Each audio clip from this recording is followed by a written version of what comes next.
first time Tom Coronel has sat in that Red Camel Jordan's Cupra and he's straight on it. Did you see the reactions when that rear end went away from him at Blanchimont? That is optimum speed, flat out.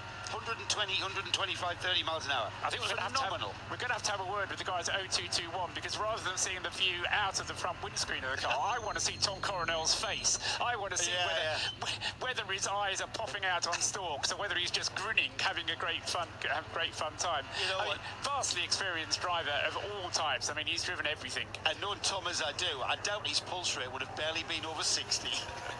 So, yeah, Tom Coronel then having a great out to land. He still leads the race, I did mention that. However, he is at a slight disadvantage now. He was only allowed to put in 50 litres of fuel at that pit stop. And some of the other cars, I mentioned that it took a long time for Coronel to get round to the pit to actually make his pit stop, but some of the other cars were able to get in and get 2 lots of fuel, including, and this might be significant later, the top car Baz Kooten car. Now, 131 has moved up to 4th place, but it managed to get 2 tanks full of fuel, or 2 half tanks full of fuel in during that long code 60. So they have what amounts to a full Cupra, whereas Tom Coronel only has a half full Cupra.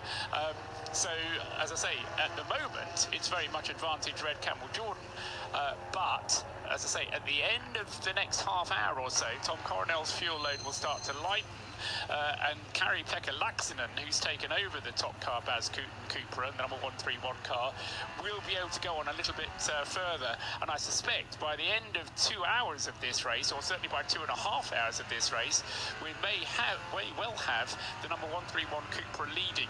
There's a prediction for you. That is quite a prediction. Tom Coronel leads by on 13 seconds from Stefan Perrin, and it really is great to see Stefan Perrin in the number 8 Audi.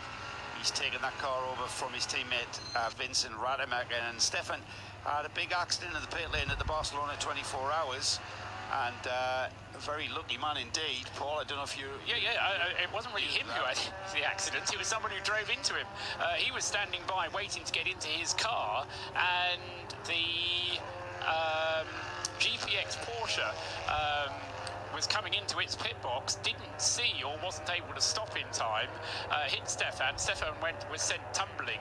Fortunately, he was all ready to get in the car. He had his hands device on, he had his helmet on, and so he actually, head and neck was well protected.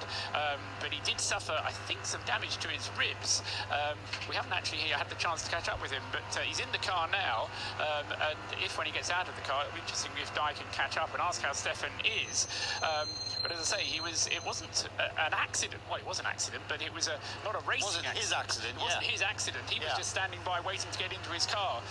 It was in the dark, admittedly, but he was, as I say, waiting to get into the car and was hit by a Porsche. Just to give you an update as to our early leader, the number 9 Audi from Australia, the GDL team Australia, now with Malcolm Nile at the wheel. That car running in 16th. That car led in the hands of the team's Finnish driver. It's a team of